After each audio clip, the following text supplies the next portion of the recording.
Okay, stream's turning on. Cool.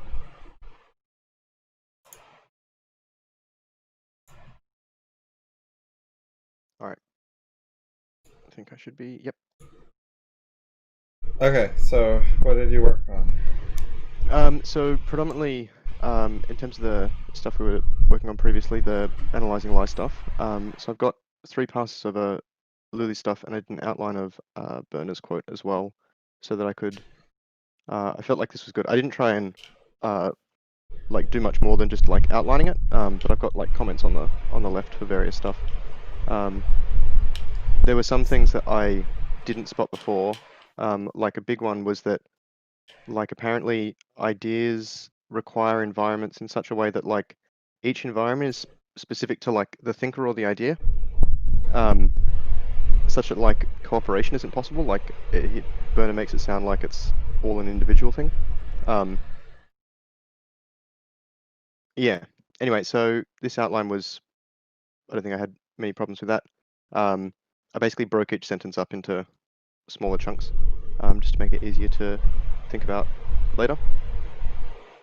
Yeah, and then I go through Lulie stuff, and try the 3-pass thing. The 3rd pass is a bit short, but I figured that it was it felt fairly derivative of the 2nd pass in any case. So, but yeah, do you want to link to this? I think I've got it on screen, probably. Oh, sweet. Yep. Yeah, the top post there, or the top 3 are all relevant. Okay, which one? Burner quote 2? If we want to go through that first, that's like the next in line. Okay.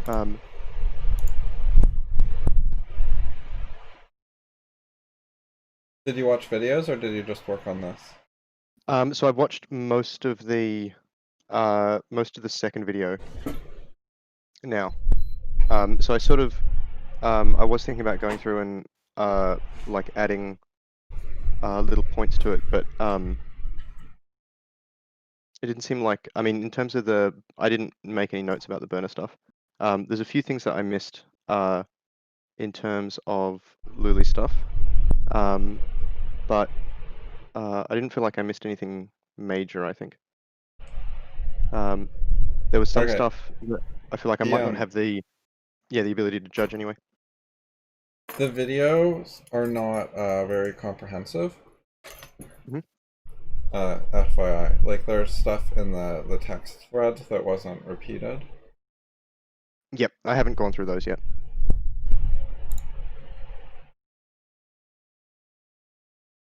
Okay, so burner quote.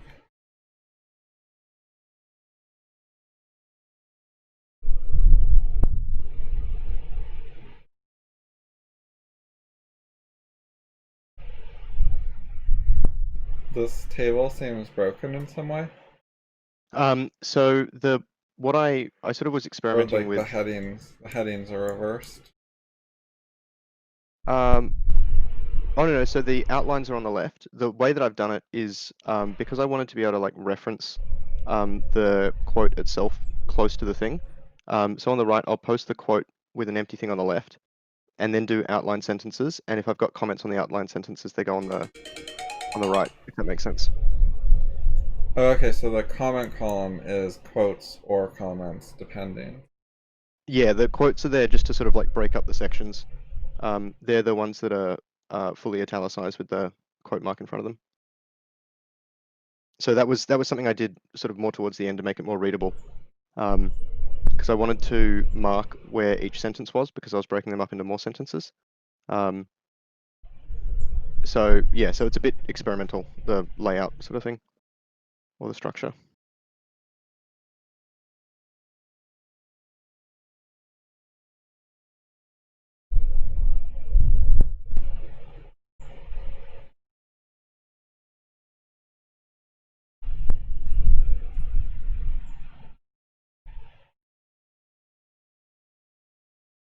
Okay, so being technical, it does not say that the right environment has to be created in like universal terms. It could be that the universities are a bad environment, so you have to create a better one, but if you didn't already have a bad environment, then you wouldn't have to create anything for ideas to survive. Just from a logical perspective. Yep. So that sort of, oops, oh, there's mail. Sorry, I'll be back in a tick.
Hey, I'm back. Sorry about that. Okay, no problem.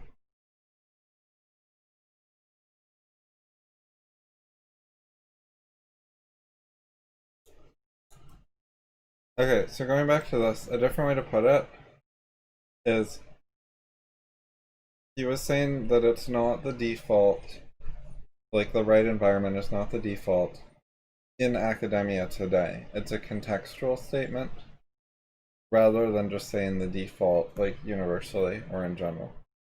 Okay, it's not that the environment never exists, sort of thing, but it's just rare if it did without doing these things, type thing. Well, he hasn't said rare, he hasn't commented on it. No, okay, yeah. I think I do. Maybe I don't.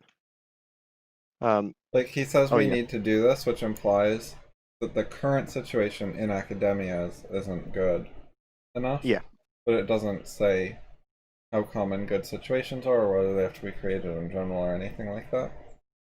yeah. Okay, yep, that makes sense. Okay, and then this easier to avoid. I didn't want to overstate his probabilistic hedging. Yeah, but he doesn't say easier or avoid. I think that's a problem. Yeah, okay.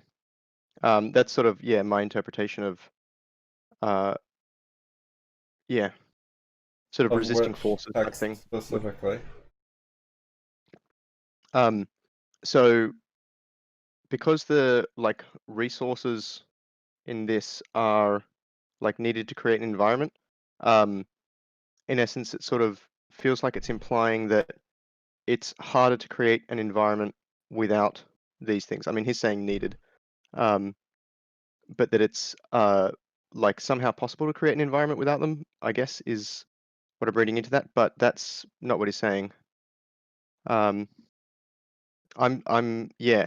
One thing I struggled with this was because it was such a long sentence in terms of trying to do an outline, and because the sort of point of the sentence feels like being about intellectual offspring and survival. I sort of took that last point and wrote it into a sentence and then like worked backwards through the next three. Um, Okay, which I think, so I think this is a problem, and paraphrases should be more direct and limited to what it actually says. Generally, they remove detail rather than adding new things that weren't present. So let's yep, take a look at yep. how to paraphrase this.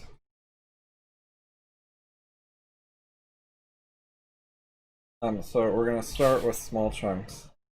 Um, Assume realistically personality with firm power of criticism.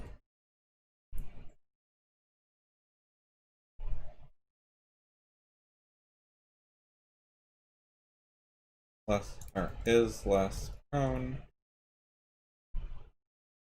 compared to average academic to devote resources. The resources are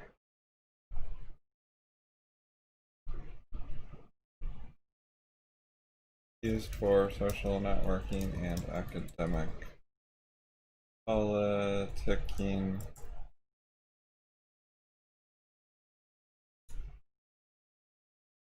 Are needed to create an environment. The type of environment is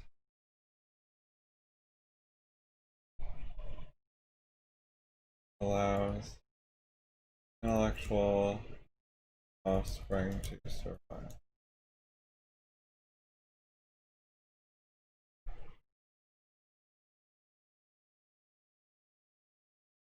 Okay, so then we can put it into more of a prose form. So let's One thing I've go been ahead. doing as well that I just noticed that I was doing now, but you're not, and I'm just sort of wondering about it. So I've started like integrating more of a tree structure when I'm doing like dot points or things, either setting out ideas or um something like this. And I'm wondering whether that's uh like like a good thing Um, or whether it's like potentially a mistake source or so a tree is good for understanding the structure of the ideas and what it means. My goal with paraphrasing is usually to keep everything in the same order and just simplify it a bit. Yeah, You okay. can do more complicated versions where you're trying to understand what it means and like rearrange things and so on. But here I just wanted to write the same thing in the same order with simpler words without changing it. So I'm going through in linear order, so that's why I didn't worry about nesting. Yep. So I'm adding filler words so that I can split things into different sentences. That's the reason for the extra words. Like when I say there is a personality type with Yeah. a firm belief in the power of criticism, right? Like I'm adding words like there is a personality type because it splits the sentences up. That is less prone than the average academic to do something. So something is devoting resources to social networking, politicking, devoting those resources. Devoting resources that way is needed to create a environment, type of environment, one that allows. And then we could go through and condense it even more than this, but what I was trying to illustrate is like a method where what he's saying doesn't get changed. Like I don't think I've actually screwed anything up. No, yeah, I mean it's like there's word changes like realistic in front of assumption, but that's like I think as much as really happens there. The Oh, well, rest yeah, is that's based on adding words. realistically, so I figured it Yeah, was yeah, okay. yeah. It's just a form of the word.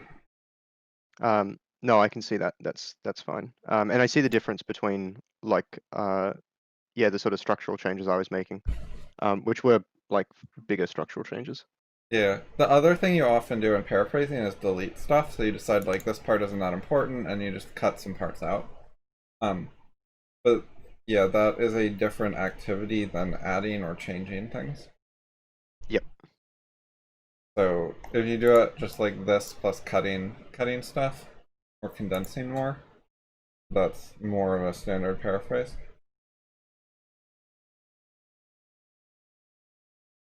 It's yeah, it didn't come out very short because his sentence is a lot of That long. stuff, Yeah. and doing the sentence transitions made it longer in some ways. Yep. You could shorten it if you really needed to, but like you'd have to start cutting ideas. Like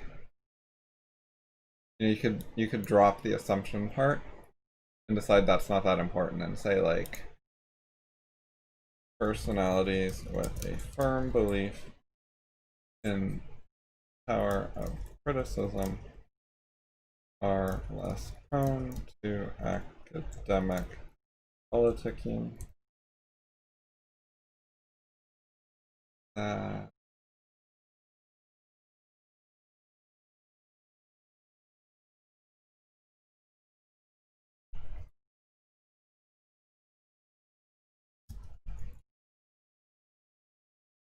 like this is more or less what he said minus half of it, Yep. but it tries pretty hard not to change the meaning. It's not exact though, like I did change it a little. Like when I did the so transition, I lost some of his nuance.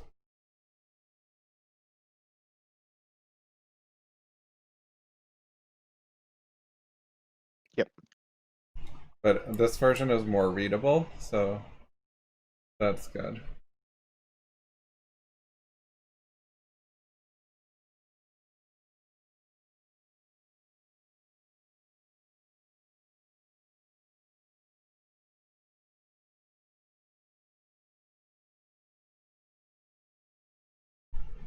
It definitely says the philosophers too. Not only philosophers, but scientists means both.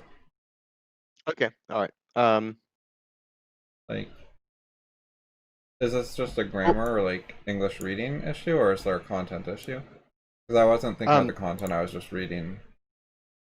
yeah, no, I was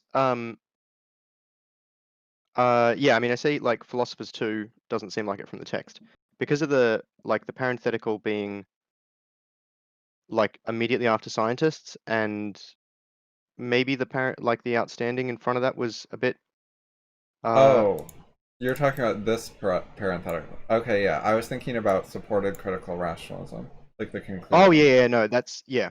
Okay, so you're limiting. Okay, so this part, let's see. Who are more likely to cultivate. Oh, yeah, I think that is just the scientists. I think he's saying scientists are more And the likely than philosophers to do that. yep. I could Okay. see that being a bit like lazy or casual as well, just in terms of like they have less of an issue with politicking type thing. Um, not particularly comparing them to like philosophers that we talked about above, because there's like this like he sort of changes to talk about philosophers more generally here than like critical rationalists, which is more talking about above. He sort of avoids like the label, um Oh, but yeah. well, so philosophers supported critical rationalism makes sense. As opposed to saying critical rationalists supported critical rationalism. Oh yeah, I He, guess yeah. he's trying to say people from the category philosopher. Some of the philosophers supported it. Whereas Mm. if he said the category critical rationalist, then it would include all the supporters, which would include Which philosophers and scientists. So it's not. This way makes sense. yep, yep.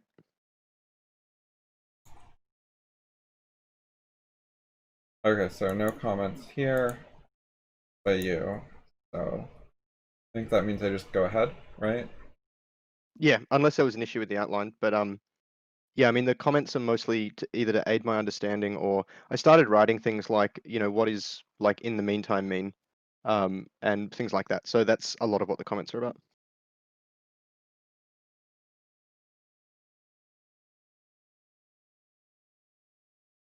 Yeah, this is pretty vague. Like the environment changed, selection pressures went up. It is towards the end of the article, so maybe he explained some of it earlier.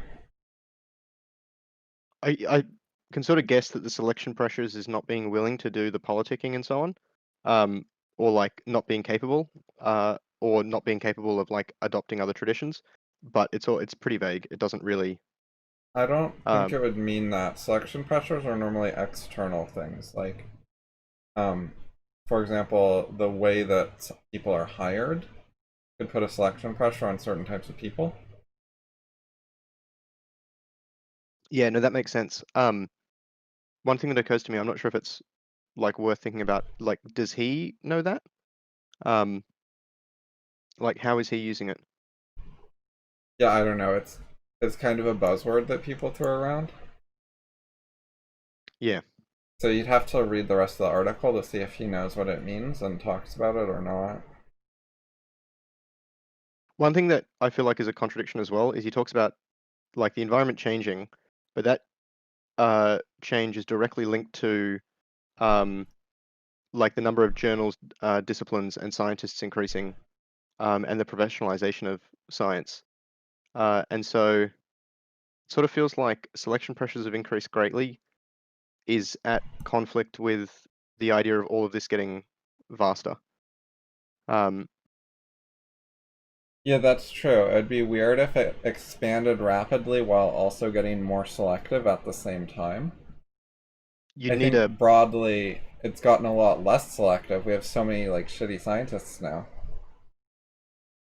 They might mean that like particularly on like philosophers or like critical rationalists, the selection pressures have increased, but not on other areas. So those other areas have Yeah. been able Well, to there's other types of grow. selection pressures, like what gets published in journals.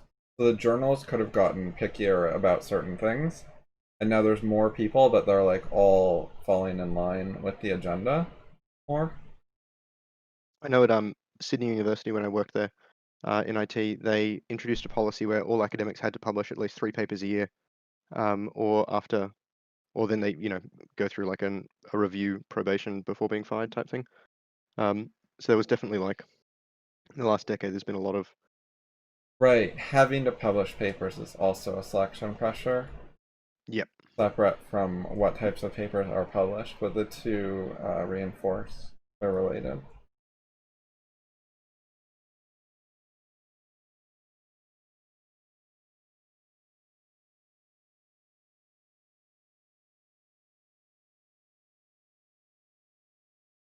Alright, you're saying what the fuck, so let's read this.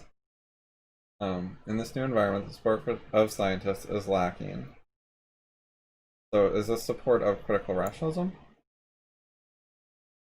Think I think so? it's, yeah, because he talks about The where was contents it? of CR continue to select against. Make it possible for individuals to adopt or have access to at least elements. This is quite a different claim. Like, this is sort of saying critical rationalists can't understand other frameworks. Yeah, like there's something like intrinsic about them because of their personalities or whatever that make it like not possible to do things that other people can do. Okay, yeah, so I'm gonna go ahead and agree with your what the fuck. The bottom one. What's this other one? There's a type of person. Oh yeah, that's very related. Yeah, I also thought that it was weird he said contents of CR as opposed to.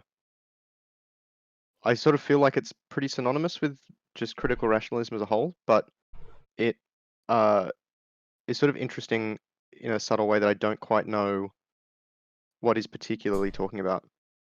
Like, does he mean that like the current ideas in critical rationalism or like the recent research type thing? Or the traditions that are currently there? Like, yeah, it's hard to parse.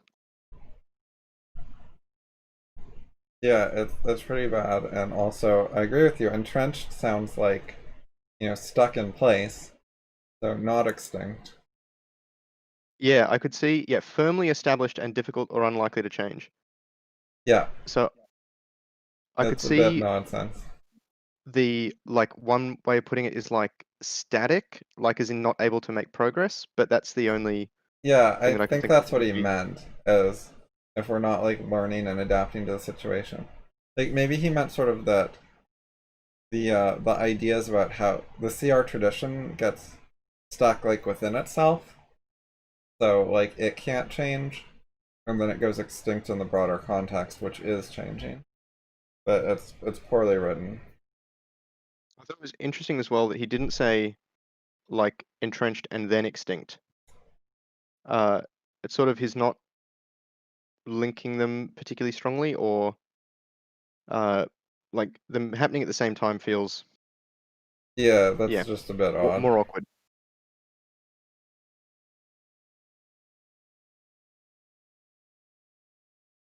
Oh yeah, so this was an idea I had for sort of keeping track of everything. So there's some other notes and stuff that I haven't copied in there, but the broad idea is to keep conflicts that I'm trying to track and figure out at the top, and then other random ideas which include like writing exercise questions or random thoughts on stuff or other things like that. Okay, should we move on to the Lulie quote? Sure.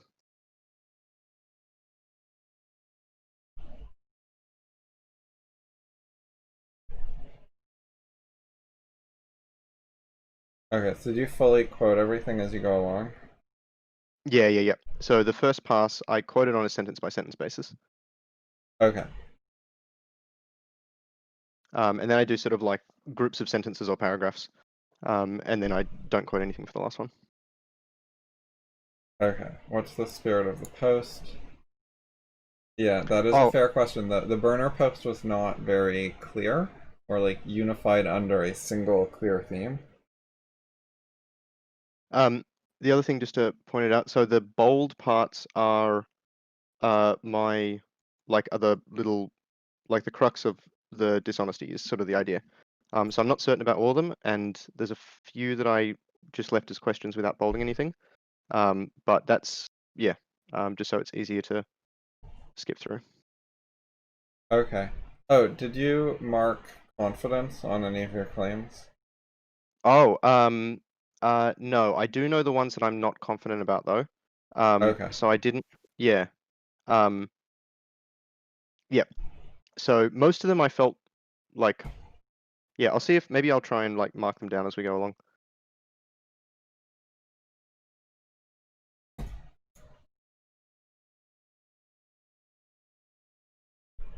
Yeah, I think the spirit of the post meant the spirit of the quote, essentially, because the post itself had very little content other than the quote, I believe. Yep. But yeah, the text is, it says more than one thing. It's a bit rambling and out of context, and the spirit's a bit unclear. But okay, the spirit of the text about CR being hard, on the way to extinction, are not worthwhile.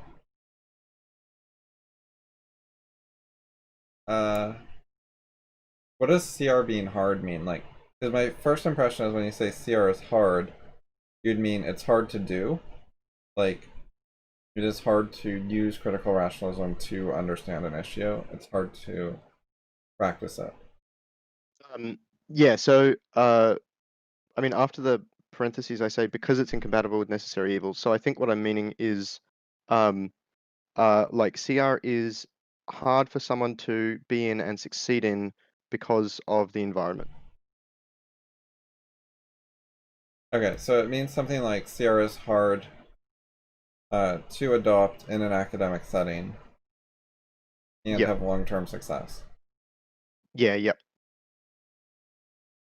Without like compromising your ideas or doing stuff that you don't want to.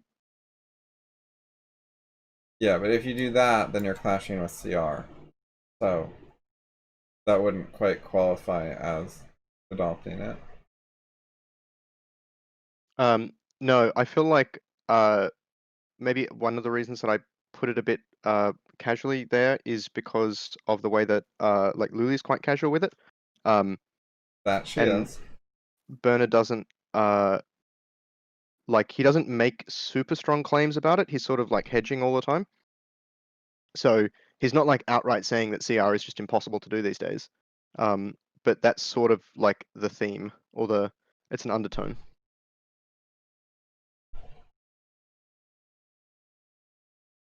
Right, so now I have an and, so we don't have a clear spirit because it's like X and Y. These things are kind of different.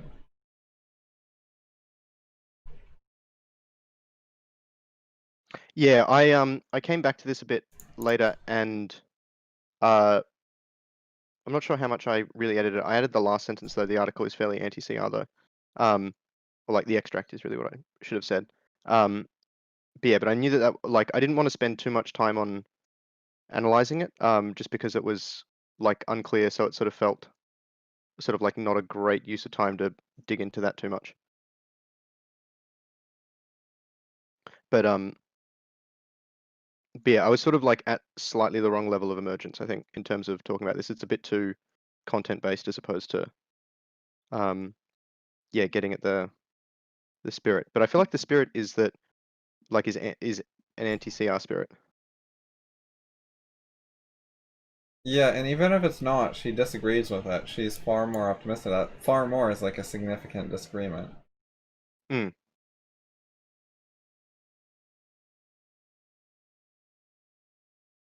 So whatever the spirit is, whatever she thinks the spirit is, she apparently disagrees with it significantly.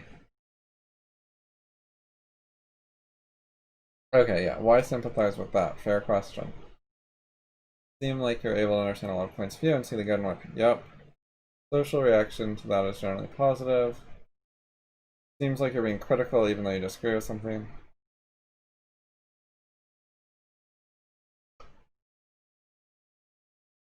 Yeah, she's condescending. She's like, I see what's good about your view, and also I disagree with it and have a better view.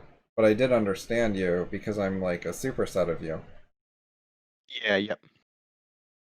And like you can say that, but she doesn't present it as unbridled arrogance. She presents it as being nice or something. So there's a clash between the tone she's trying to present and the actual meaning. So yeah, Yep. downplaying disagreement, supporting something anti-CR. I mean, it's not much of a support. Like, sympathize is, it has so much wiggle room. Like, she didn't specifically say what she sympathized with, and she didn't say how much she sympathized. And you can sympathize with things that you think are incorrect, like, because they meant well, or something stupid like that. Because the So it's, guy's like trying to do something, or he's trying to yeah, solve an like important problem, so I sympathize with his spirit of attempting problem solving. So it's not necessarily supporting something anti-CR, it's because she's so so, vague. But yeah, maybe like downplay making a disagreement. minor concession to, sort of thing, would be a better way to put it. Well, I think it's unclear whether there is a concession. Yeah, I think concessions do come up, but yeah, no, at this point that's fair. Okay, so she says the spirit of the post. Hedging and possibly sidestepping issues. Yep, some of that.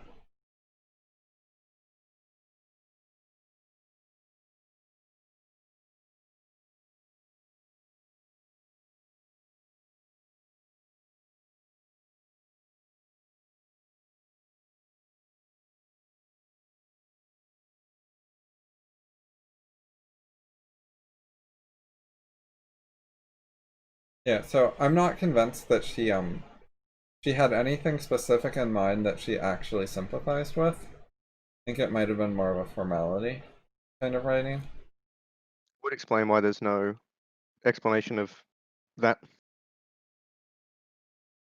like what the author was trying to do and why he's wrong, sort of thing.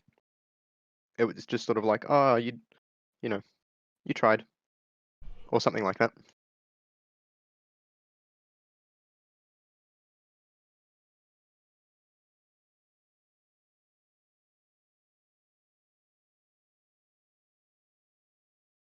Yeah, I think calling it a premise is unfair. Birner was trying to give some reasoning, like, um,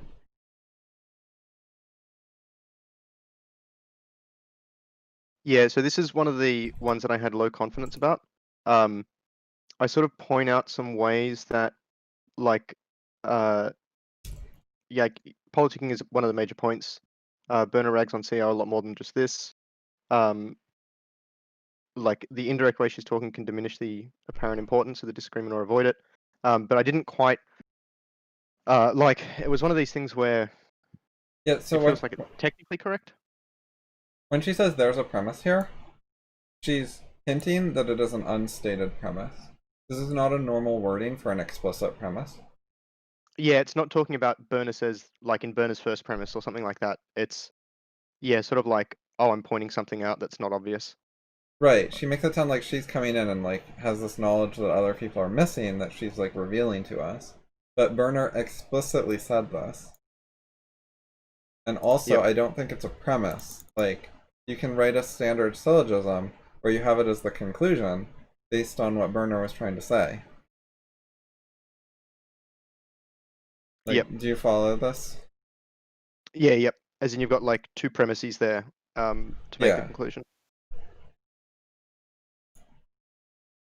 Right, so in this case, CR is incompatible with Y is not a premise, it's a conclusion. He had other premises, and then he got to this conclusion by argument. So she's like discounting his arguments like they don't exist. So the I guess premise one is critical rationalism attracts philosophers, blah. Yeah, And then the second premise is about um yeah, that they're needed. uh okay, so and then what the middle is Or the maybe I'm conclusion? skipping more steps than you.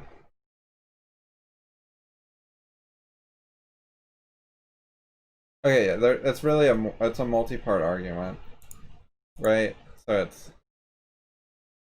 CR attracts X, and then X is prone to Y, and Y, Yep.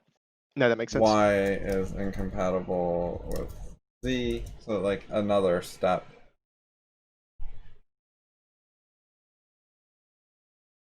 Yep.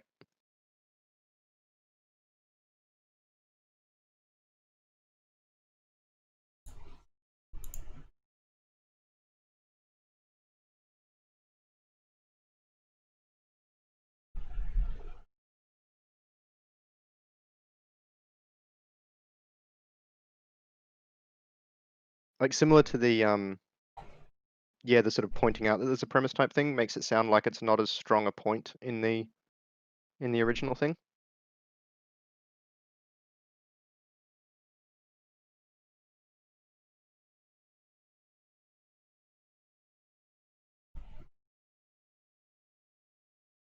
So yeah, so this is a half confidence type thing.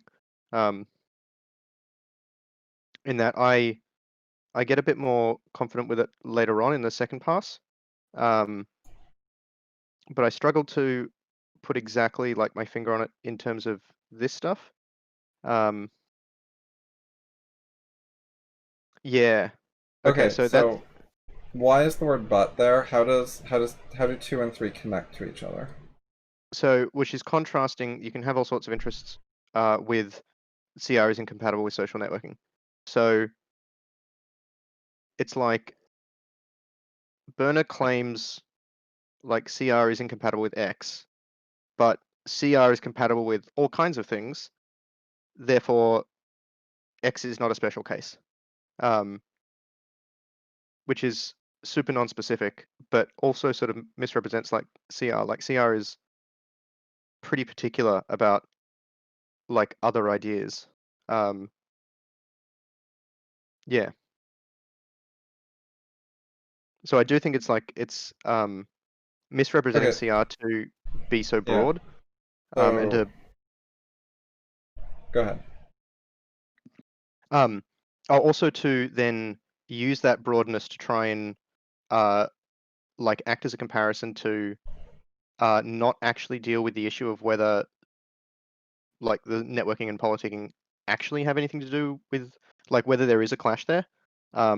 Even though she points out later that Burner's saying that there's a clash, she's sort of just massively sidestepping the thing here. Okay, so specifically the red underlines. Do these Mhm. two things contradict each other? Um, I mean, not necessarily, but I would say that everyone would like presume that this is meant to contradict them. Like the second one is meant to contradict the first one. But all sorts of interests is like you can have all sorts of interests, but have many, many more interests that aren't part of that set. Sort of thing. That's like a variety statement as opposed to a um, Yeah, so any there's sequential several statement. issues here. There is that the all sorts is vague. And it could be you can have all sorts of interests, meaning a wide variety, while not being able to have those two. That's one reason that they wouldn't contradict. And yes, she's presenting it as a contradiction, but it's not because all sorts equals wide variety, which is compatible with excluding two particular ones. Um, is that clear? Yep. Okay, but then there's more to why they don't contradict. Like there's another problem. Even if we set that argument aside, there's a So second reason they don't contradict, which is I think more important. interests and behaviors, like as in, um, I think I say somewhere like you can be interested in social networking politicking like to understand it without doing it. Yes, yes. So here she's talking about interests, but here we're talking about there's a missing word, but it's doing. The word Yep. doing is implied right here, right? So she's contrasting doing something with being interested in it, which definitely do not contradict. Yep. Um,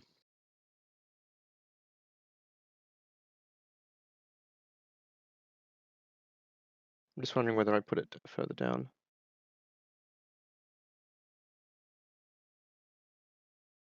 I'm not sure. Um, but yeah. Um, but no, I do see that.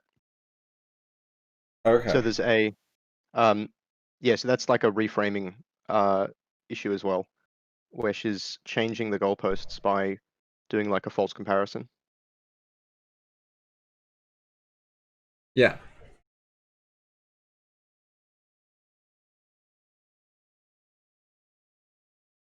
Yeah, and it's not a direct comparison. Like here we just have with social networking and politicking, it doesn't even have the word doing. And here we have you can have interests. Like they're not parallel phrasing. Like one is X is incompatible with Y and the other is you can have a thing. If she had done parallel phrasing, it would have been easier to see the problem. Like if we rewrite it.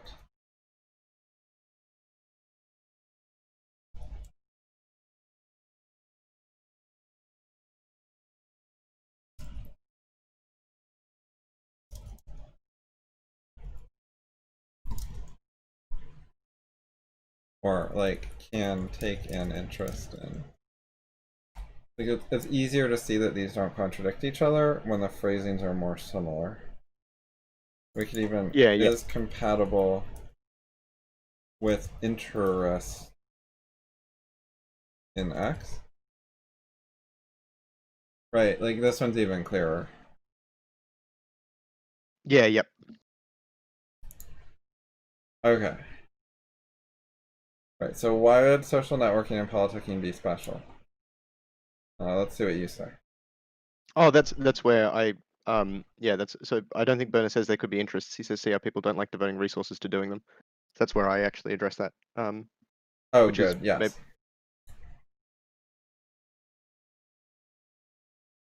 Okay, you can study something without doing it. Oh, good, yeah, so you knew that. Right. This might be overly casual language.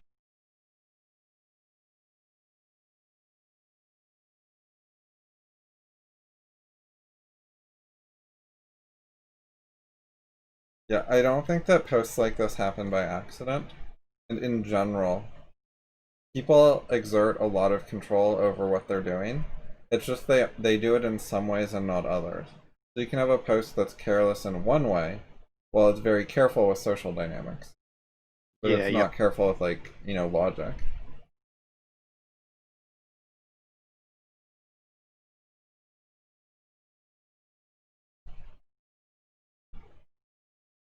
Okay. So when she says that why would they be special? What does this have to do with the previous statements? What's the connection? Why is she saying it?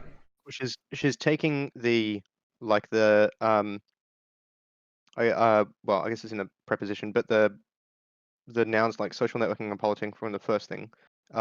And that's from like the premise that they're incompatible. And then she makes this false comparison to basically say that by default everything should be seen as compatible.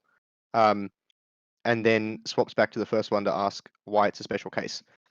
Which is like not just wrong from a set theory point of view in terms of things that are included, but as we see the doing and the interests as well.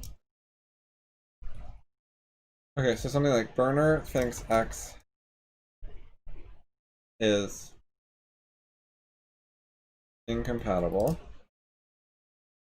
Most stuff is compatible. Why would X be a special case? So she's trying to Which, say something like this. Yeah? yep. It occurs to me, just putting it like that, that like Burner actually argues this. Like that's sort of like the main sort of crux, or not crux, but the main like through argument of his piece is about that incompatibility and the various ways that it's sort of manifested or what's required to get over it that CR people can't do or whatever else. Like it's a pretty Yep, that big is theme. exactly the point I was getting to. She's asking why would X be a special case, as if Burner had not already answered that. But he did answer it. So rather than catching him out for failing to provide an argument, she's just ignoring his argument as if it didn't Yep. exist. Yep. She's presenting this like it's an unanswered question by the passage when it's not. And So I she had that ends down a as paragraph there. Okay, but then she does move on. um yeah, she does. So I mentioned that I think she's avoiding a more serious disagreement, which seems accurate. Um One of the things that I noticed is she rarely actually she'll point out like these premises or themes in an understated way and then not actually address them. Yeah, okay. So when she says maybe the assumption is that, um, What does this have to do with the previous question? These are So connected in some way. yeah, okay. So in terms of this, she's saying that the answer to why networking and politicking would be special is the assumption that critical debate isn't compatible with these endeavors. Um, Yeah, and when she says assumption, does she mean a like a stated reason or a hidden assumption? um, so I think she's sort of, I mean, what I said at the time. So in terms of, I think or if she's talking about the assume in the second sentence. Um, so I apparently thought that she was talking about that in terms of Berner's second sentence, the let us assume realistically. Um, because that seems like a reasonable sort of reference. Yeah, I don't think it is a reference to that. As you No, say, that's not what it says. It doesn't make a lot of sense that way. yep, Okay, so she's trying to do a follow-up based on her previous question. So she's saying what she means is Werner didn't answer this, so maybe, meaning I have to guess. Maybe means I have to guess he didn't tell me, right? yep, So when she says maybe the assumption is, she's saying maybe they have this unstated hidden assumption that explains why it would be special. yep. So she's But it's saying she not has to really, read between the lines. even though you don't really have to read between many lines to get that out of it. Yeah, I think it's stated 2 or 3 times at least. Like, right. yeah, And then the thing she comes up with next, this, he's explicitly stated, so she shouldn't be saying maybe the assumption. She should just be saying Burner says. It's not her reading between the lines, and it's not Burner having hidden assumptions that Lulie has to figure out. It's literally what he said. so I And had then her that. her Oh, yep. answer is, but I don't think that's true, which is like it's unnecessary glue words. She's not really getting It to the meat. Like it's more words that still don't get to her actually making a useful argument. so it also, when, like, if she says that, it sort of uh um downgrades Berner's argument from like something that would be like academically reasoned to opinion.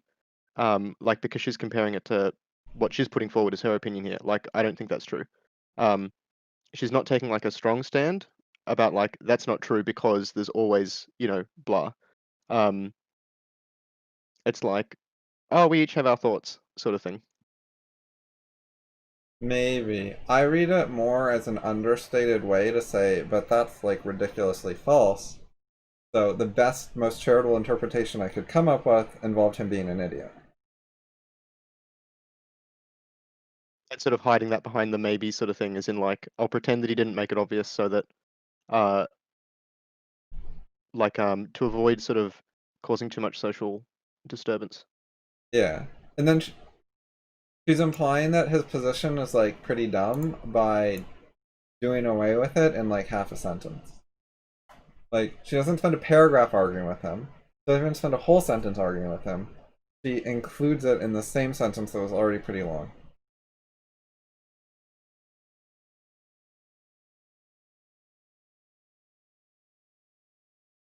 Yeah, 20 words. She does then have a parenthetical with some extra argument, and then she switches topic to maybe and a different assumption. Then here we have another apparent premise, so she keeps suggesting that Werner didn't say what he meant, and she has to very The other thing is, charitably try to make sense of it. I feel like she's sort of saying the same thing over and over with the premises, like, um, sort of like, oh, I'm guessing this and this, but they all feel like they're basically just saying the same thing, uh, but with slightly different words and always couched and downplayed from how Berners put it. Yeah, maybe. We'll get to the other ones. So Yep.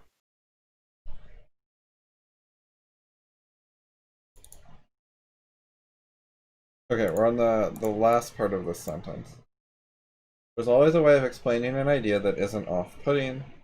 It's not fundamentally the case that people dislike criticism.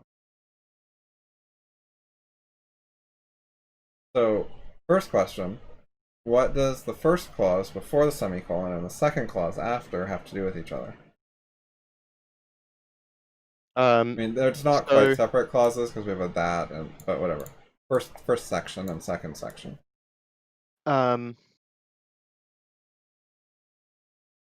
so I mean, the only thing that's really there is like off-putting and dislike seem to be the strongest connections between those two clauses.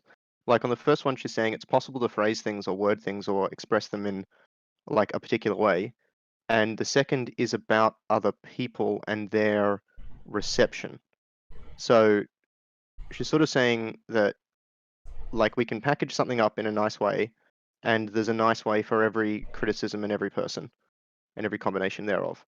Um, and the reason that there's always an option there is because people fundamentally, or it's not the case that fundamentally people dislike criticism. Um, yeah. So, could the first section be true and then the second section be false? Yes. Yeah. Absolutely. Like she needs both to actually make it work.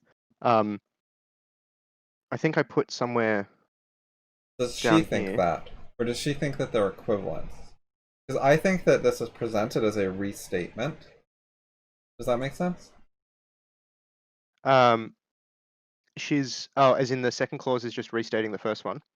Yeah, I mean, like not a direct restatement, but I think she's saying the same concept. Here's two ways of getting at the same concept and making the same point, and basically like they're intellectually equivalent. They're different ways of looking at the same idea. That makes sense. I don't think they really are though. Like one of them is about ideas and one of them is about people.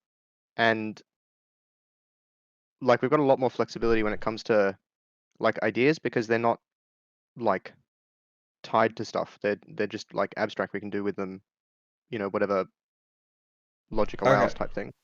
so I do think that they both have to do with people. When she says a way of explaining an idea that isn't off-putting, um, Oh, okay, yeah, yeah. is off-putting like an inherent characteristic of an explanation, or is No, it that's in the always context of contextual. an audience? Always for the audience. Um, Okay. So in there the might be first some. one, go ahead. I was going to say there might be some ideas that are like that, are very off-putting to a lot of people. Or like their Yeah, off-puttingness has a lot of reach, but it's not universal by any means. right. And even if it was universal, it would still be related to people. Like all people dislike Mm, X would still be people related. yeah. Okay, so let's try to rephrase them. First one is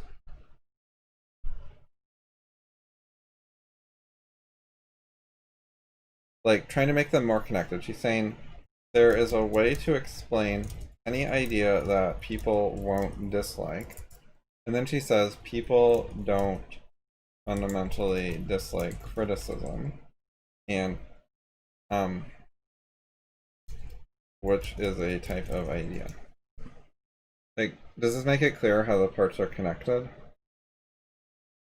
Yeah, yep. I think what she's trying to say is people don't dislike criticism. They like certain criticisms, but not all criticism. It's not criticism itself that they dislike, because It's there's the some package. version of criticism that they would not dislike. Yeah, So I don't the, think the that. problem is the critic using rude or whatever criticisms instead of using the good ones. They should have thought of the way to explain it that people won't dislike. Yeah, I think I point out later that this denies like personal responsibility for one's own ideas, um, which I dislike about it. But like even if there is a way to put any idea in a way that like people won't dislike, like you could do that for any idea in any person in any combination. That doesn't mean that people don't fundamentally dislike criticism. It just means that like there are ways to package it up so that they don't realize it's criticism, or that like so that it manipulates them into liking it or whatever else. Like there are Yeah, other options there as well. that's definitely an exception.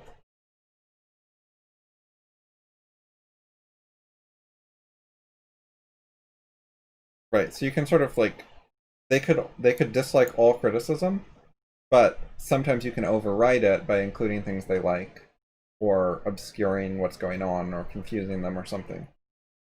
So Yep. you work around it. So there's always the negative factor of them disliking criticism. It's just that the net result might be positive if you do enough other stuff. Yep. So that's a reason that the first one could be true while the second one is false. There could always be a way of explaining that will work that's a net positive, but would still be wrong in that case. Yep. They're not as equivalent as she seems to think.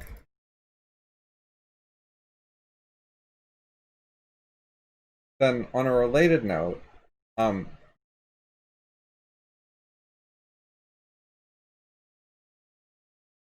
you can dislike most criticism, and I think that counts as disliking criticism. Like, there's something about criticism you don't like. It applies not universally, but quite broadly. Like, that would constitute disliking criticism, I think. Yep. Like your default is disliking it, even if it's only like 70% type thing.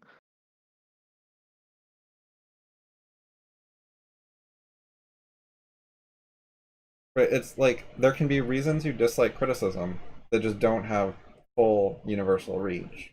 But they still, pattern match to this person dislikes criticism on a quite repetitive basis. Well, that They just didn't manage to cover every single case with their dislike. so stuff like criticizing someone's appearance, or like makeup or things, I could see being a thing like that. Like someone might have better attitudes towards like work or something or projects, but yeah, but then be really touchy on certain subjects. Yeah, for example, there are a lot of chess players who are okay with criticism of chess moves in a Yep. lot of contexts. It's part of how you like analyze chess and get better, and they know that, and it's socially acceptable to have your chess moves criticized, and so on. Um, so even if they liked that criticism, I think you could still be a person who dislikes criticism most of the time. Yep.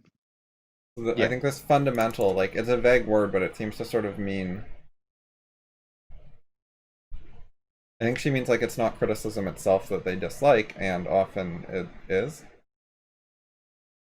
I mean, another way to sort of look at that is like if it's not fundamentally the case that people dislike criticism, then uh, if we're including pretty much all people in that, um, then it's sort of even if like 70% of people had like really good attitudes towards it and 30% of people dislike criticism, for example, I feel like this would be sort of like a stretch because there's like a significant counterexample.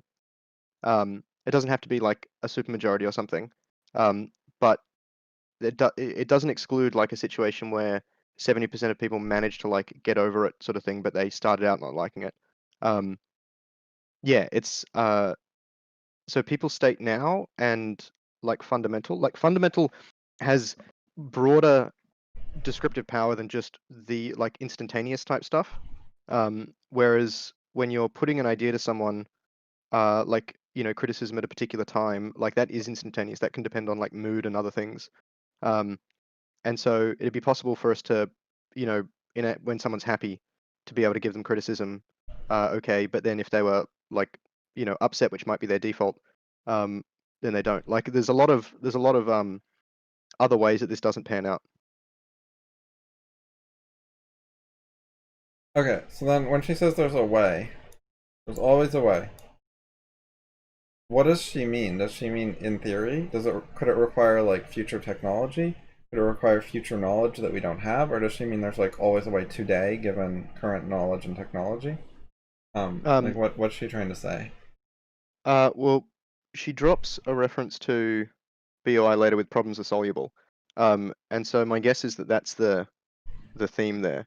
And so she's saying that like there is always a physically possible way of explaining something, Okay, which is so a way that does not violate the law of physics. So it's a bit meaningless though, in that there's a way for both of us to become the respective leaders of our countries by the end of the year. That's not against the law of physics, or the laws of physics, but it's you know not meaningful. Right. So it could be that, 99 bajillion out of that plus one ways off-put people, but like there's these very, very obscure things that don't off-put people. Yeah. Then this would be technically true, but would not, fit her theme well of claiming people are fine with criticism, which seems to say like, I mean, she seems to be There's a trying to say practical way. right now you could actually do this, but she doesn't really have an argument that that's true. Yeah. It doesn't make the case that it's worthwhile to like pursue that way, for example. Because it might be the case that, you can do that, but it takes 10 years to come up with a way to figure out how to, give the criticism to someone, and that's obviously a bit pointless. So are Or these the parentheses a mistake? no, they're because those were those sentences were parentheticals. So because I was cutting them up by sentences, I wanted to like note the fact that Yeah, they were but in parentheses. you've done They're not. these ones. Oh, yep. Okay, no, that's a mistake.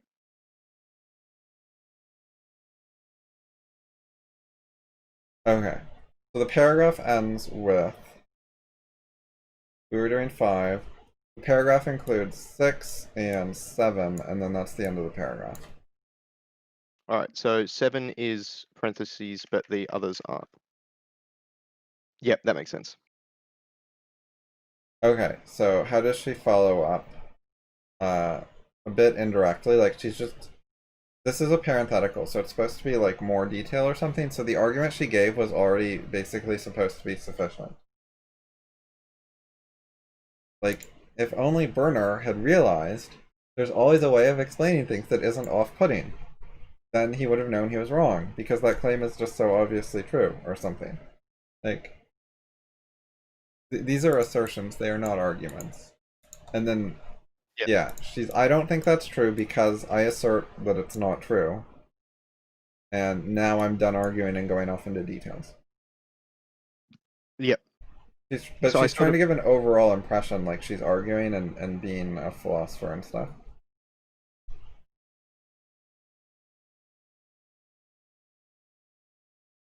yeah, one thing I had with like a problem with this was these all sound like things people would dislike, but they're not like necessarily related, and you can dislike criticism for a lot more reasons than this. So it's sort of just hand waving to sort of avoid really addressing the substance here. This was obviously a pretty low confidence comment.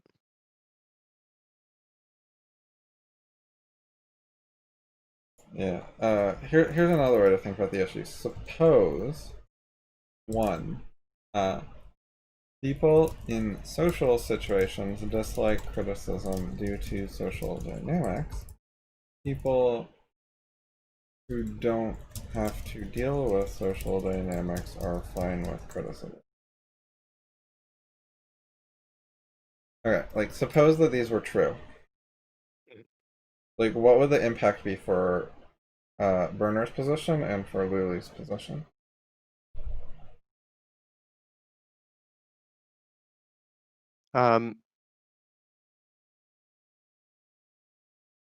Okay, so for burners, the first one, people in social situations dislike criticism due to social dynamics. So when he points out, or when he tries to say that, I sort of want to say the behavior of critical rationalists like grates with people type thing, or is I'm not. I need to find an actual thing he says. Um,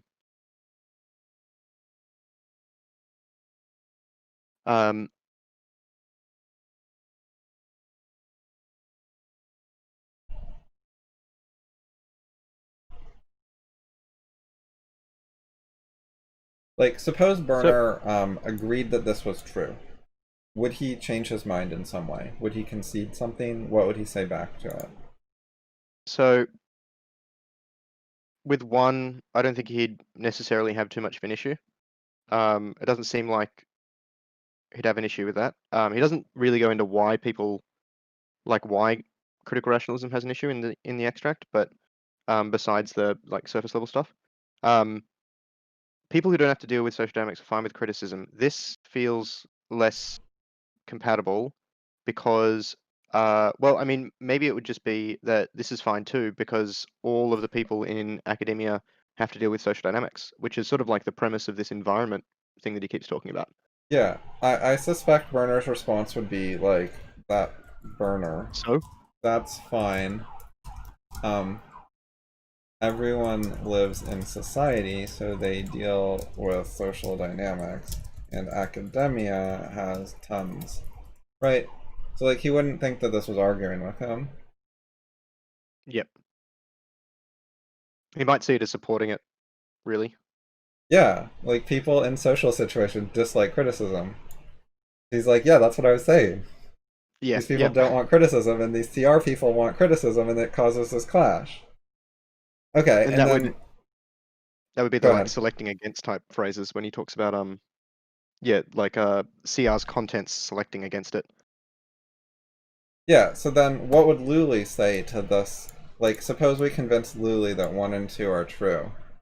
Um, would she change her mind about anything, concede anything? What would she think? Well, she disagrees with 1 because, well, I guess it depends on whether social dynamics are like fundamental or not.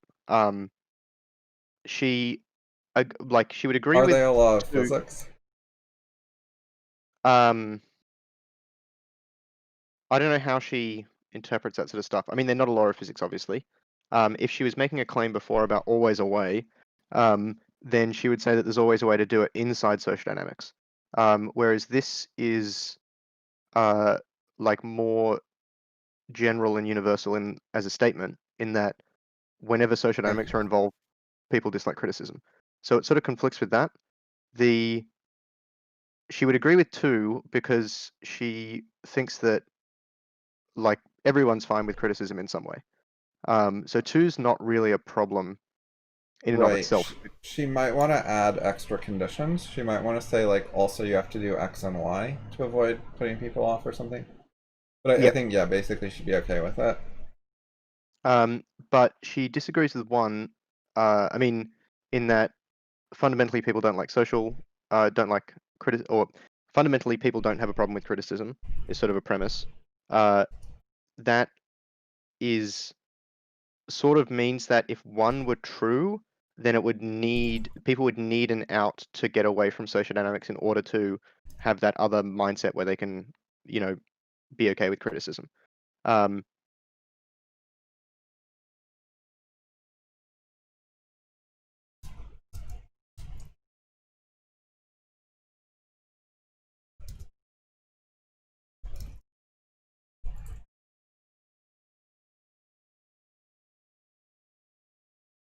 So, like, 2 different responses she might have? Does yeah, this one fit with thing, what you were thinking? yeah, it reminds me of a little I'm while ago I was missing a thinking can. when she said may, like I think it was what was the exact thing? There's always a way or something or other. Um,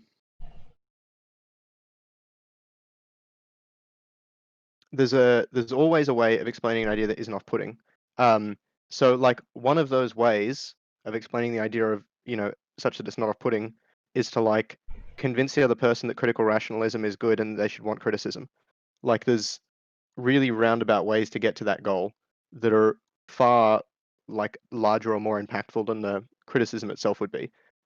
Yes, Which doesn't yes. really solve the problem because presumably there would be criticism in that journey. Yeah, so when she says there's a way, does she mean there's some possible path where every step of the journey actually is viable for them, but they don't actually like criticism for the next 20 years until you get to the end? Or does she mean there's always like something you can say that's like a few paragraphs long that would work? Um, I think she's trying to sound like she's implying that there's a way that's a few paragraphs. There's an easy way, an accessible way. Um, the fallback is like onto problems are soluble and like laws of physics and stuff like that, like principle of optimism. Um, Yeah. So there's but a that duality doesn't where it's really hard to translate there. pin her down or get clear answers from her, which we also see Um, here. Like, I think we can make a reasonable prediction about what Birner would think about this, but it's hard to tell what Lulie's response would be. So Lulie's like allegedly clarifying Birner and trying to like insert extra rationality and clarity and so on into the situation. But what she's actually doing is like adding more ambiguity and being vaguer than the original guy. It also sort of gives places to retreat to as well. Yeah. Yeah, are you familiar with Maud and Bailey? Yeah, no, I remember I can't remember the Like details, but it's there's to do the with the castle aggressive with one the that you analogy. bring up, and then there's the more defensive one that if anyone attacks, then you go defend that one. Yeah, yep. So you And you make switch outrageous back and claims, forth. and then you swap back to something solid if anyone. Yep. Yeah, so what she's doing is a bit similar to that, where she's sort of bringing up both at once in ambiguous ways.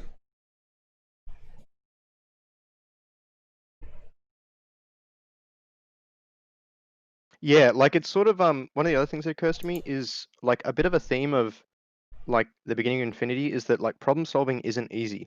Like these are, really significant things that require like time and energy and thought and intensive like effort in order to make progress. And she's sort of saying it a bit casually here in that like, oh, there's always a way to do this, so we don't need to worry about uh like, you know, we don't need to worry about these like practical problems that have been raised because theoretically there's always a way. But that sort of contradicts like her tone contradicts the difficulty of knowledge creation, particularly in like a general sense like this. Okay, actually, Lulie did give us an answer, I think. So she disagrees that critical debate is incompatible with social endeavors. So I think she's saying this one. Um, okay, yeah. So this oh, that's 5. Um,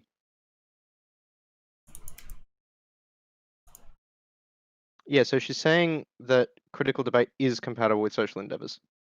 But she sort of like she says, I don't think it's true. There's always a way to do it, but always a way to Yeah. explain an idea is not critical debate. Like critical debate makes it sound like a back and forward, like an actual interaction between people, as opposed to uh, a theoretical possibility. I think that's reasonably okay. Like explaining, she means some sort of. Yeah, I guess you could say it's less debatey, like more lectures or something. Yeah, there's a little bit of an issue there. Um, but anyways, when she says there's always a way, she's sort of saying like very broadly, if you look at all possible ways of doing something, there's a way. But that is not the claim she made. The claim she made is that there's a social compatible way. So that means within the game rules of current social dynamics in academia today, if you set those Which is rules in stone, there's always a way. Like that's what she seems to be claiming, right? a lot more specific. Yeah. And then her arguments don't address that at all because they have nothing to do with what are the current academic social rules and then like what opportunities do they provide and how can you give criticism within them that works and so on. Like she does absolutely nothing to address that. So it's actually like even so both her premises there can be true. Like it can be the case that people fundamentally don't like, or it's not fundamentally the Yeah. case that people dislike criticism, but it still doesn't actually disagree with the assumption listed at the start because that's got like that's highly constrained. Um, Yes. which, yeah, it's obvious with other constraints. Like a critical debate isn't compatible with being, in the inside of the sun. And yes, there's technically a way there, sort of thing, but it's not. Yeah, it's the general case. Just one possibility out of like a potentially infinite possibilities doesn't mean that any particular case is catered for.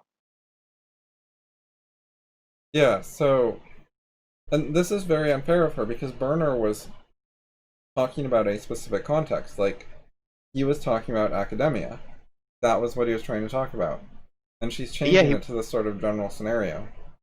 he wasn't saying that CI was incompatible with like social clubs or local government or whatever else.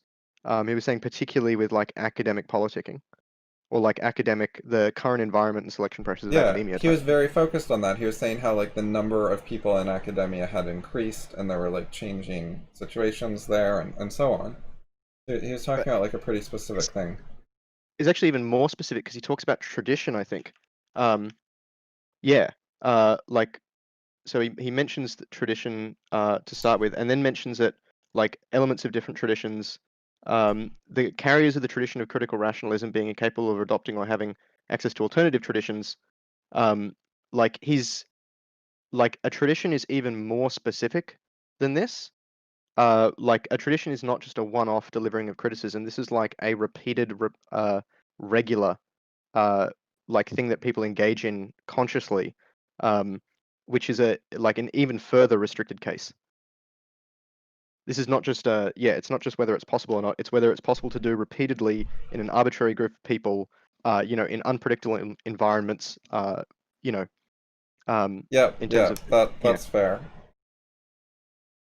Right, so yeah, LT is not addressing that. So she presents herself as uh Birner was unclear. I'm going to come in with my superiority and clear things up and be charitable and guess what he might have meant to try to make sense of his mess and explain why he's wrong about things that only take a sentence to explain why someone's wrong and so on. And even though what she's they had actually doing is like not even understanding what he said or what she's talking about. yeah. Um, I mean, I sort of, I don't like that the quote at the beginning was like so bad. It would have been nicer if it was like, this is if the author mentioned that like this is the conclusion or the last bit of the paper or stuff like that. At least then there'd be like a hint that there's a lot more going on there. But it's Yeah, like a lengthy essay. yeah. It's not short. Okay, so let's move on to 6. She tries to elaborate more on her point, but it's in parentheses, which suggests that what she already said should be enough. Hmm. Like, this is just extra clarification or ex- extra points. It's unnecessary in some way. It's an aside.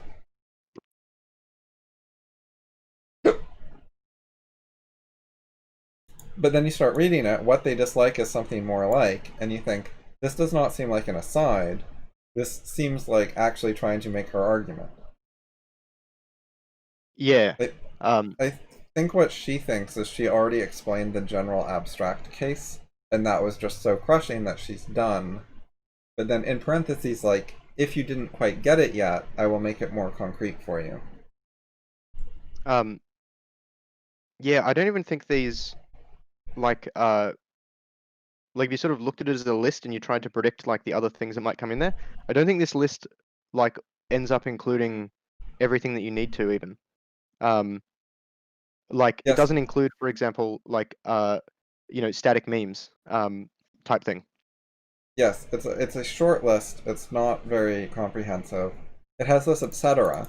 Like, okay, so etc. means complete the pattern or something like that, right? Yep. Okay, so what do you think the etc. stands for? Like, can you brainstorm what else would complete the pattern that she Um, omitted and put etc. instead of? so overwhelming, being called bad. So being called bad is like something someone does to you. Problems that overwhelm is like your inability to deal with things and prioritize. Feeling trapped. This is like feeling like you don't have any options. Um, uh, there's not really like much of a theme besides just what people dislike. Um, I mean, they're all mental, I guess. Like feeling bad about yourself is another thing people dislike. I mean, one of the things as well is like she's sort of with having problems that destabilize overwhelm. She's implying that like criticism is what gives you problems that destabilize or overwhelm. Like that's what people don't like about criticism is that the problems appear.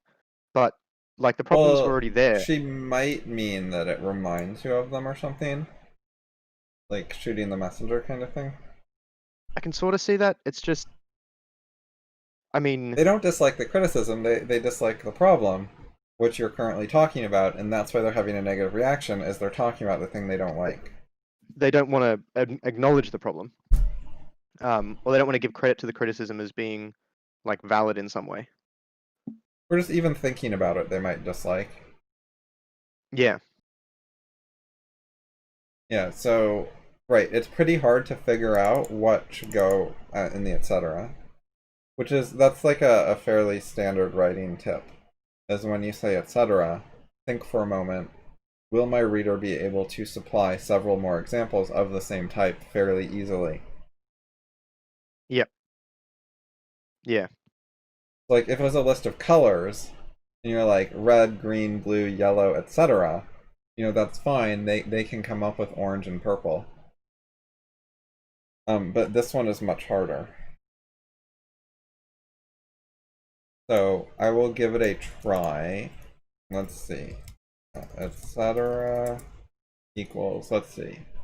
Being attacked.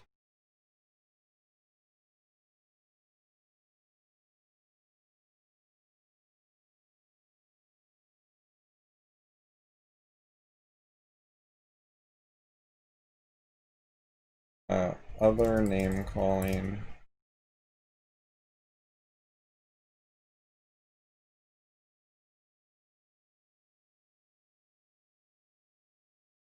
Being cornered.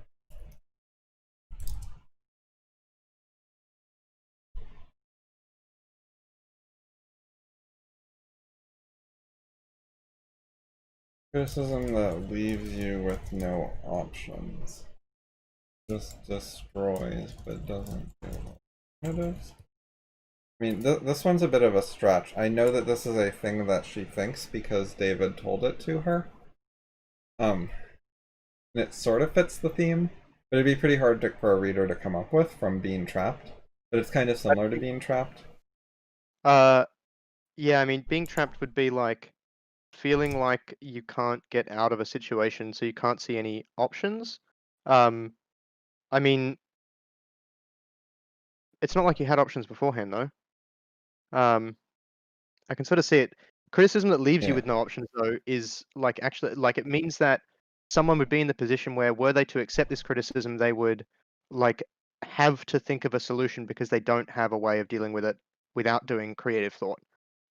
Yeah, And that I makes a don't lot more sense. agree with this idea, but it is something that they think. Well, I think it's possible to practice things that can help you in that situation. But I can sort of see why people would intuit it, like, the person on the street might react like that.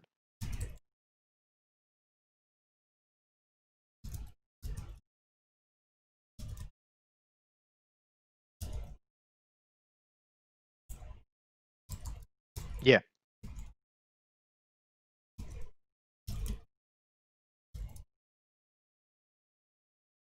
Right, so this helps express why I don't agree with it.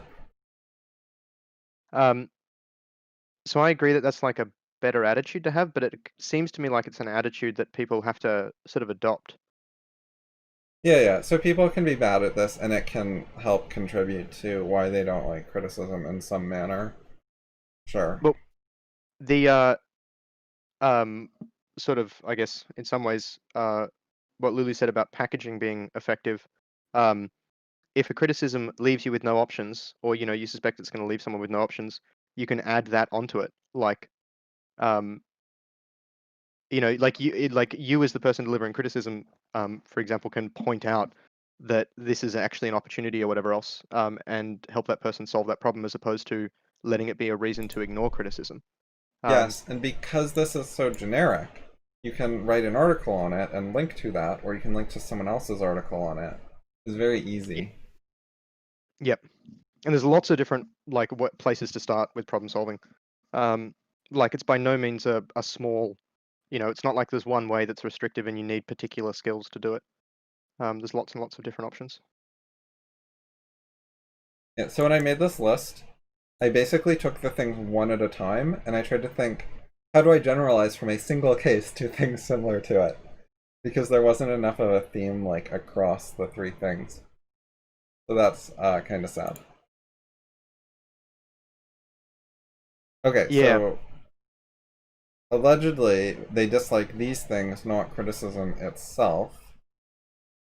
But, like, given social rules of academia, criticism destabilizes careers and traps people into answering and threatens their reputation. Like, you can immediately see, I think, how the academic situation connects criticism to these things. When Lulie says, "Oh, it's not criticism," they like it's these other things. Like, right, but in this situation, they're related to each other. Like, she hasn't given a way to separate them. and moreover, if like all of these things are potentially options, then disliking criticism is the way to have reach in that situation, sort of thing. Like disliking criticism has more reach than disliking each of these things individually. So it sort of makes sense to to jump on that, because then you know, I mean, not that it's good, of course, but you sort of like solve all these problems at once, in Right, a right. You flawed way. pattern match and you realize, aha, every time I have trouble, there's criticism involved. Yeah, avoid the criticism. I'll... Sweet, done.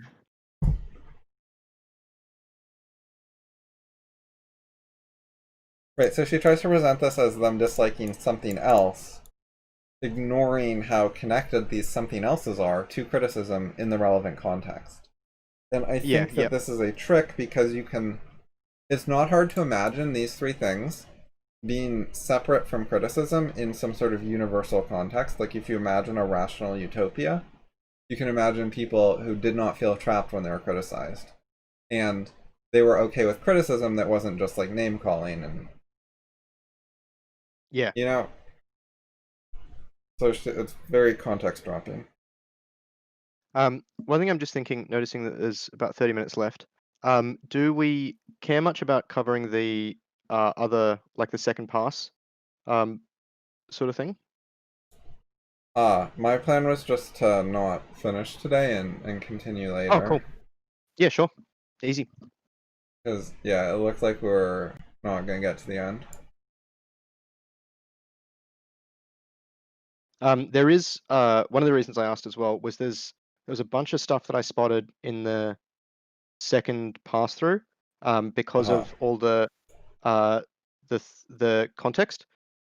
So the paragraph where she mentions the other guy is I think yeah, is a particular one where I noticed it, which I thought was that one I thought was Yeah. actually sort Name of funny. dropping. So yeah, the second pass through though, um, RSP is an so author, and he also replied to her. He was on the group. yep, no, I know he's got the next thing. Um, I've so where tried to is talk with him. It went very badly. His book is awful as well, in my opinion. so yeah, the one thing that I realized, that because this is coming up in a minute, so she says this and then she reframes the debate again to downplay, but then maybe she's making a meta joke because she immediately then appeals to social status via mentioning RSP. Like as soon as like making the assumption that people are not persuaded by argument, you have to No, appeal to social that status. not a meta joke. No way. Oh yeah, no, I don't think it is either. But that's sort of like if it was a meta joke, then it's like hiding meaning behind it, like trying to, I don't know, make people like you or something. But it's being like deliberately obtuse instead of like stating your points, which for a conversation that's important like this, that's like in two Yes. paragraphs got like a, If it was a he's meta saying that joke, no one would get it. yeah. But I just found it really funny reading them both together like that, where she talks about social status, appealing to Yeah. social status, and then RSP might agree with me, and then she just dismisses it. She doesn't address it. Yeah, it's like people who sort of go through their life ironically and they do all these things like ironically, but they keep doing them. Yep. It's like you're name dropping. Even if it's ironic, like that's not much of an excuse. You're actually doing it. You just did it.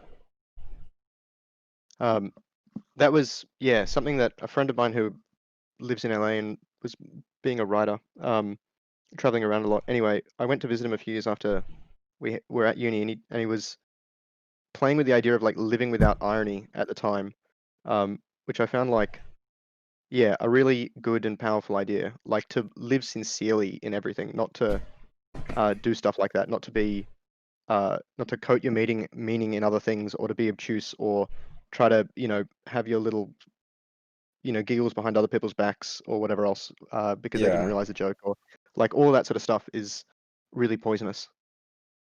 that I agree with. I've been telling people to not use sarcasm in particular for a while.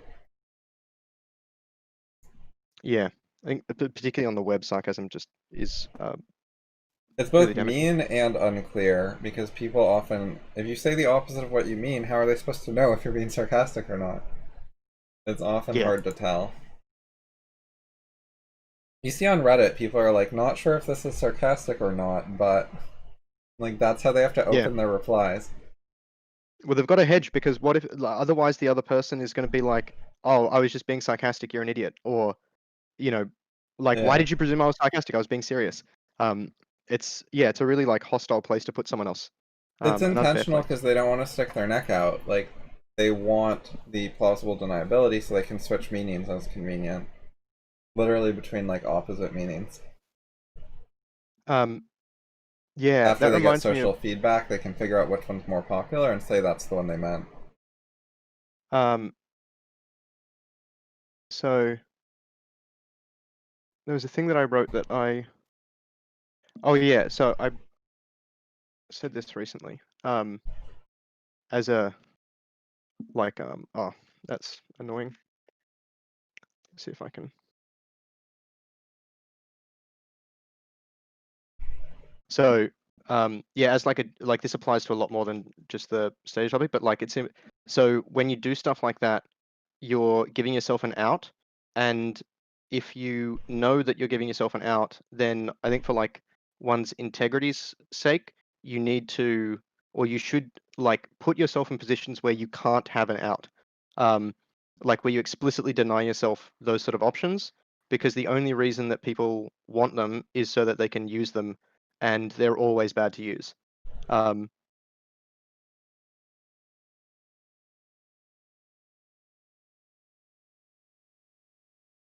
That like giving reminds me a little of, so part of what the scientific method does is it makes it harder to fool yourself or harder to be biased. Like, you have to follow the rules, and that makes it harder to do bad things. And then Yep. it's very similar with like forum moderation or discussion policies. If you set like explicit written rules for yourself, then it's harder to do bad things like be biased because you have to either follow the rules or like you're not following an explicit written rule that's like noticeable. Yep. Yep. And so the Um, rules help keep you honest. People And can call you out on it. Yeah. right, and a lot of people are, they don't seem to get that, and they're just like, well, I try to be honest and rational, and I've read a lot of things about it and so on. They're not like making like commitments to it publicly and stuff to keep themselves honest. And they have low transparency in general, so it's not enough. It feels like an argument like, well, I try to stick to the speed limit, so of course it's okay for my car to go 200 miles an hour. As in, like, because I try this thing, or because I'm an honest person, I don't need rules. Another thing is like Lulie's claims seem to suggest that we could do 500 plus pages of critical analysis of her passage in a way that she was totally fine with. Yeah. And you know, either she has two choices here. One, she can acknowledge that this is a counterexample to her claim that people like criticism, or two, she can tell us what was the way to make all these criticisms so that she would like them. She can tell us how we could have made all these points and she would have been totally cool with it and liked us and thanked us for it. So And I that's await her doing one of those two things. that's sort of like a good point in that, like, by not, so if this is true and, like, you know, criticisms of particular types would bother her, then she's denying the other people learning opportunities by not sharing that with them and denying them to be able to spread it to other people, and ultimately that would make everything about CR more effective. um like if we had this magic algorithm that would just make people okay with, you know, hearing tough things. Yeah.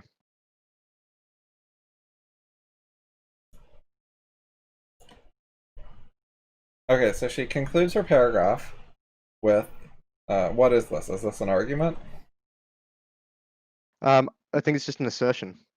Yeah. Like, there's no sort of thing. It's just a statement of something that's not backed up. It's not like, it's actually like a leap forward in that, like, we're now saying that we can avoid all of these problems, referring to that list, like the being trapped and whatever else, which includes an etc. that's undefined. Um, Right, so so we can still have a critical discussion and avoid the problem of people having overwhelming problems in their lives? Like what? so the yeah, it's sort of so one thing that she doesn't say is that it's possible to have like any critical discussion, or a critical discussion on any topic. I think that's sort of like hedging a bit because she probably Oh. realizes that it sounds a bit more ridiculous. I thought that was Um, kind of implied though, is that you could get across like any important point, not just some subset of points. Like I I thought she was feel trying to say people like universally are okay with criticism about any ideas, not like I don't think she was trying to say people fundamentally are okay with criticism on 3 out of infinity topics. um, yeah, no, I agree with that. I just don't think she was willing to go all the way with that statement. Like she could have added like on anything in all caps sort of thing, which wouldn't have really introduced anything new compared to what she'd said Yeah, before. yeah. Okay.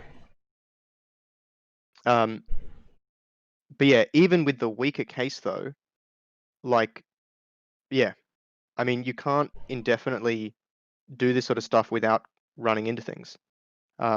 I'm sure there's some critical discussions that everyone can have without running into, you know, any troublesome criticism, but you can't do this for everything, particularly because of stuff like convergence. Um, like the broader you go, the more reach like the ideas are going to have, and that means that they're going to start impacting your life in ways that you don't predict. Yeah, so I'm not sure about this claim. You can't avoid all the problems all the time, but you can take any finite list of problems and then avoid those going forward potentially, I think. So I guess I mean, the thing in the middle, which I feel like I'm sort of trying to get to with all the problems all the time, that's sort of like just resting on the common, what do you call it? That like Yeah. pattern. It But sort of depends how you take her list. Like if she's trying to name a few specific problems like um my thatch house caught on fire, like you could avoid that problem like forever and ever once you're not making houses out of thatch or yeah, other flammable materials. So you can take like specific parochial problems and not have them come up again. I think And that it's unclear if her list is specific parochial problems or not, or if it's more like universal stuff.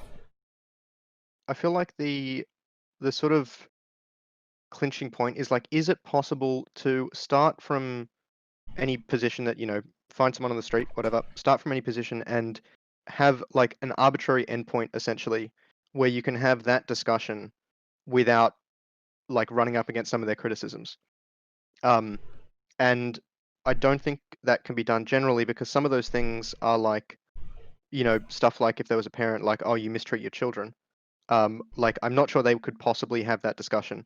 So, uh, yeah, it's like maybe sometimes you could do it with some topics, but I don't think that it's like for each person there are there are topics that they can't discuss without running into these things Yeah. What in I'm some fashion. optimistic about is the very broad general case that with any person there is some way for them to start making progress and for that progress over time to be unbounded. Like there's no particular thing it can never get to. So it's basically the beginning of infinity thesis. Like you can start a beginning of infinity with someone. There's some theoretically possible way to do that if you knew exactly what you're doing, you knew everything about their ideas. There's some path you could figure out where you could say things to them and they'd be interested and it would work well for them and so on and so forth. So, yeah, I mean, what's curious to me at the moment is that, like, is approximately compatible with what Lulie's saying here about, like, there's always a way of explaining stuff that's not off-putting. It's just that it makes obvious how much, like, difficulty and labor is potentially involved in getting there. Like, it's not casual, and it's not And saying that that it's we can start in inaccessible as upper. well. Like it's if I was omnipotent, I could do that. If I knew everything. Omniscient. Yeah, yep. If the person has like enough tolerance to like, try lots of different things, and you've got the, patience to go down multiple false starts potentially, and et cetera, et cetera. Like there's a lot of Well, we don't need them to be tolerant or any other conditions if we're omniscient. Like we can just yes, no, that's but I mean unless that's they're like, basically you know, the literally Oracle, right? 100% stuck, but no one is. But yeah, yeah, Oracle, sure. Um, But like better than an Oracle because I'm an active agent, more like God. yep. Well, you've God got can an do it. explanation for it. Would be the presumably the big difference with an Oracle. An Oracle would just tell you what to say to each person each time, but it would be Yeah.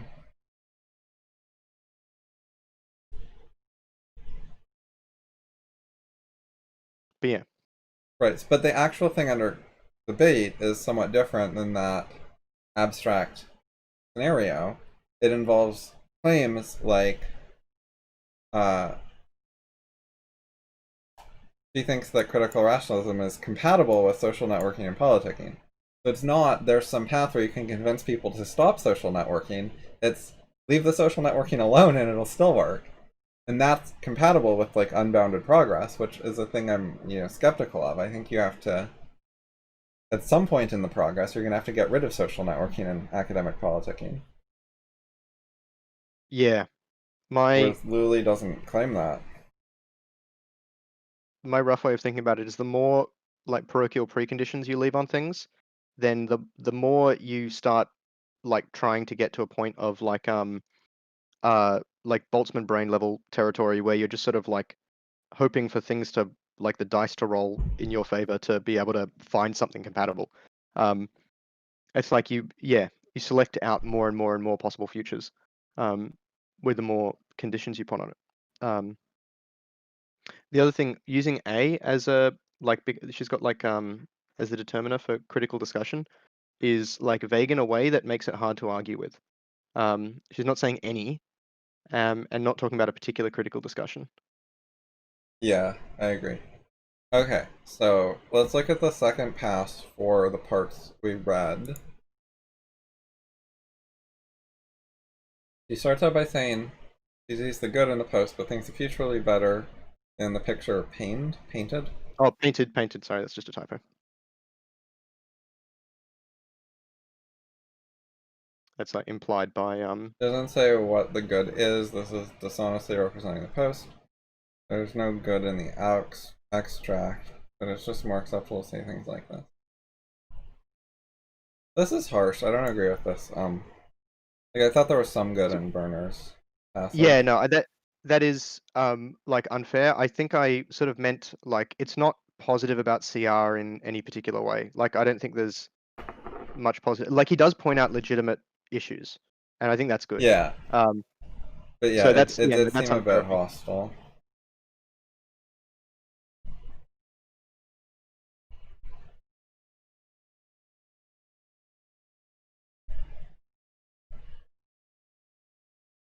Yeah, so the main thing I'm noticing is this doesn't seem like quite the intended multi-pass method because this doesn't look like a condensing the previous stuff. It's like saying some new things. It's sort of like looking at it again and then coming up with more stuff. There is a bit of that. I think some of it's condensed, but definitely there's some new stuff as well that I didn't spot the first time around. I mean, there's sometimes I'd sort of expect that in that like the what's his name? The other guy, the three-letter acronym. He like spotting that I can sort of see in that it's only in context between multiple sentences that it stood out to me. But that should be the exception, not the rule. But there's a lot of I mean, what Yeah. I sort of feel like I should have done is then after doing this, like going back and then re-editing my finer points to fill in the stuff that I spotted when I zoomed out a bit, is maybe though that Yeah. sort of So my yeah. original intent with the multipass method was as a presentation technique to help the readers and like create a more condensed form and make it easier to understand. Because like in the first pass, you're reading all these detailed criticisms. And it's easy to get to the end of a post with tons of detailed criticisms and like not have the big picture in your mind. This is sort of like summing up and then summing up even more for the third pass. Yeah, So the okay. reader would understand what you're saying better. That was why I did it. You used it in So somewhat of a different way, which was more it helped you get things straight in your mind, like using it more as a thinking technique. So that's yeah, also good.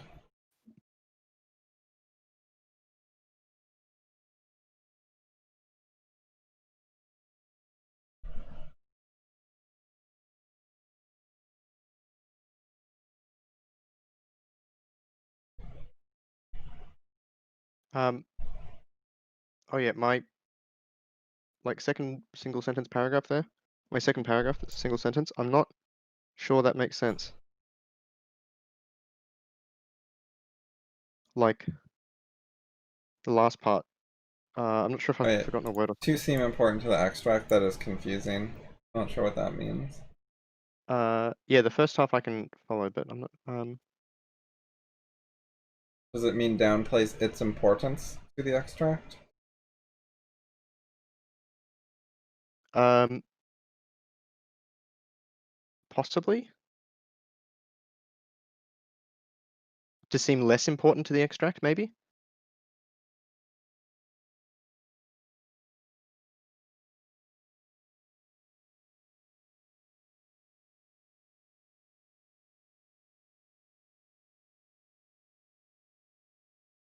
Like downplays it so it seems less important to the extract, feels like what I was Yeah, going I for. agree with this. She seems to be sort of trying to deny that some things people currently want, think, and do are actually bad, and that they would actually have to change. Yeah. I'm not so sure about whether she's trying not to embarrass Burner at all. But I feel like there's I don't like think so. She seems like nasty to him. sometimes, but I mean, I It's guess there's obscured a bit, but I thought it was pretty nasty. maybe one of the things about it is to like because she doesn't want to be seen as mean because that would reduce her social status, so she's got to like balance it a bit. Yeah, I mean, you're not supposed to be like mean in ways where there's certain social rules for how to not be mean, but you are supposed to be mean in ways you can get away with, and people like it, and they're like, "Ooh, you're so strong and powerful." Hmm.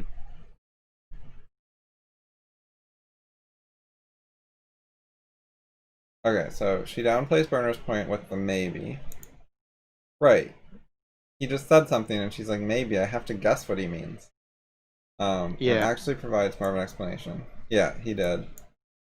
You can always explain ideas, an idea Oh, such sorry. that. I meant that Lulie actually provides a bit of an explanation here, unlike most of her other points, in that there's actually like something that you can use to support this, or say Oh, that support, as I see. opposed to the RSP thing.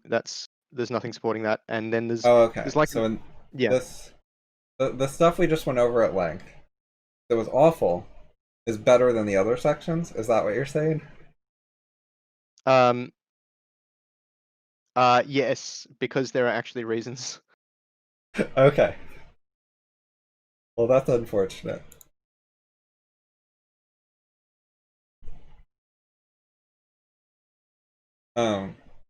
Right. You can always explain an idea such that it's not off-putting, she claims. Relies on the other person, so it's tenuous at best. And then she claims, right, makes that claim, which might be true of some people, isn't generally. False picture. Compare so it comes out favorably. Some people dislike, but it doesn't cover all the cases. Nice personal response. Not just for the quality of one's ideas, but like She puts all the burden on the critic to make it acceptable to the person receiving the criticism. And I think that more than half the work should be done by the person receiving the criticism to have a thick skin and try to be reasonable and tolerant and so on. Understand what the criticism actually is, as opposed to reacting to a first Yeah. impression type, etc. Yeah. And like they're the ones who has to think creatively about it, decide whether they agree with it or whether they think it's true and all that. Like it's just like learning in general, the learner does the majority of the work. So it's really up to the person receiving the criticism more than the critic. Well, the way that I like, if you have the view that criticism is a gift, then like she's explicitly arguing against criticism being a gift with that framing. Yeah, you have to give them the right criticisms that are perfect, and then they're gifts. But yeah, the attitude, the CR attitude is like be thankful for even those mediocre criticisms, and myths and dreams and all sorts of stuff that's not so perfect, because it's useful information that you could maybe learn something from. Like CR is extremely tolerant of brainstorming and entering new statements into the debate or the discussion. Yep. Whereas Lulie's kind of intolerant and says, before you criticize, make it really, really good. Well, this occurs to me as well to relate to the idea that the source of new knowledge is unpredictable. Like, if someone gives you a criticism that you don't like because of the way that it's wrapped, you don't necessarily have a way to know whether it's good criticism or not. Like, if you start throwing out sources of good criticism, then like it's really easy to get stuck or to make mistakes that you're not correcting or other things like that. Like it's there's a whole bunch of stuff that stacks on top when you start doing that.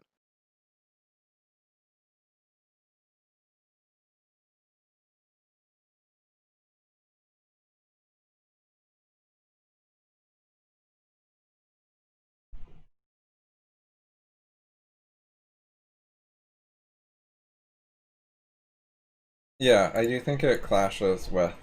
I mean, we're just saying it clashes with CR, and it also clashes with BD's very CR-inspired moral criterion. Yeah, I can see that not being the case all the time, but as a general principle, I would expect it to do that sometimes. False credit to a bad post extract reframes the debate multiple times to make Birner's extract sound better and less critical of CR than it is. I thought she was mostly making it sound worse than it is, not better. Oh, I meant that as like less scathing of CR, like gentler, Ah.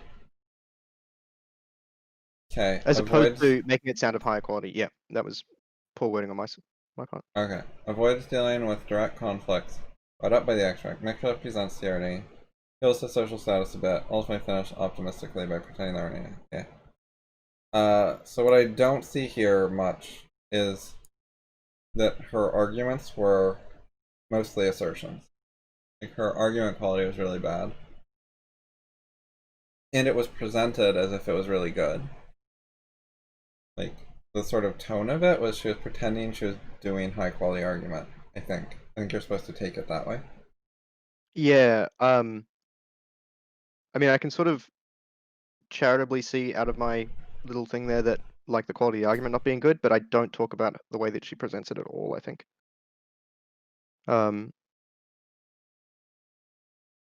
Yeah, there's no like how she's framing it to the audience in that high level pass. I sort of, one of the things that I did, which maybe was a mistake when I was doing these passes, was that the reference that I had each time was not what I'd written previously, it was the original quote. So when I did the third pass there, I like had the quote up and was reading the quote as I was typing that. Which Right, I see what probably you mean. obscures some detail. So it's not based on the previous pass very much. No, obviously I could remember a lot of the things that I've mentioned, but I didn't. Yeah. Yeah.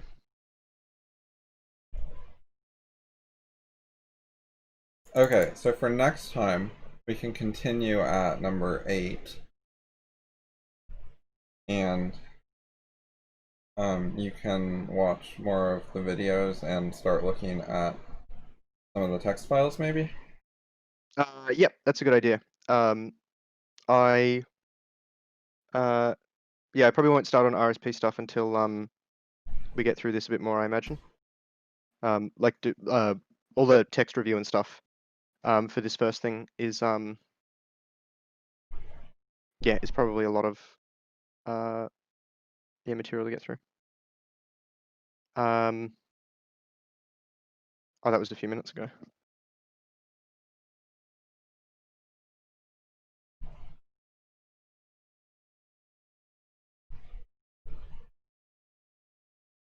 I'm not.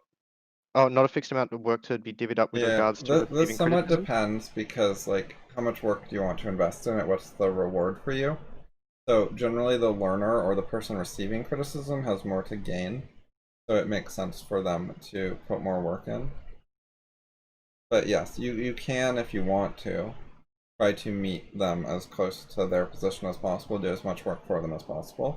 But I think that that kind of attitude is a bit dangerous, and that Lulie is like pushing it.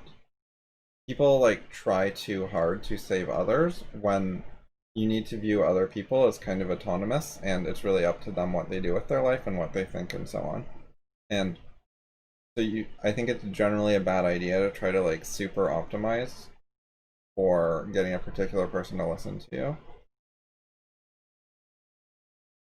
Yeah, It's generally better to write something that's more for a general audience and optimize that so it doesn't like personally attack anyone, and then maybe people can learn from that as a reasonable approach.